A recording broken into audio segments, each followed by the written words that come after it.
Le vrai faux de l'info de la matinale tout de suite.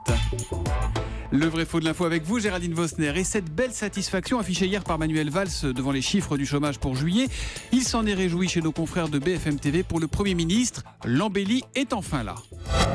74 000 chômeurs de moins depuis le début de l'année. Et une baisse tendancielle du chômage et une baisse notamment pour les jeunes, pour les seniors, pour les chômeurs de longue durée. C'est-à-dire que ce sont toutes les catégories qui aujourd'hui sont concernées. 74 000 chômeurs de moins, ça baisse sur tous les fronts. C'est vrai ou c'est faux, Géraldine ? Alors c'est vrai, avec quand même un bémol. Manuel Valls en fait regarde les chiffres qui l'arrange. Ces 74 000 chômeurs de moins appartiennent à la catégorie A. Vous savez, ceux qui ne travaillent pas du tout. Mais si on y ajoute les catégories B et C, la cohorte des temps partiels contraints, la baisse est divisée de moitié. Et sur un an, le nombre de chômeurs continue d'augmenter pour ces trois catégories. Si on fait A, B, C, ça monte toujours. 400. Absolument. Donc ça va mieux, mais l'embellie est fragile.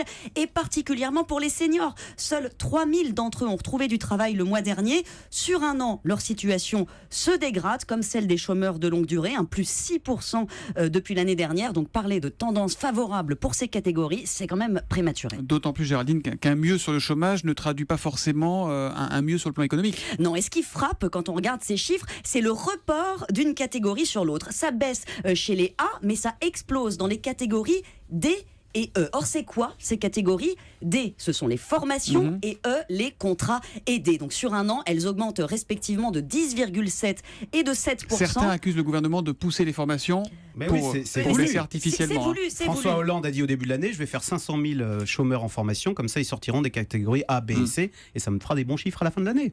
Exactement, donc sans compter en plus les radiations administratives ou pour défaut d'actualisation qui sont à des niveaux historiques. On peut mettre en doute ces chiffres, mais c'est vrai que c'est le résultat d'une politique très volontariste. Et quand ces dispositifs transitoires vont tomber, que se passera-t-il ?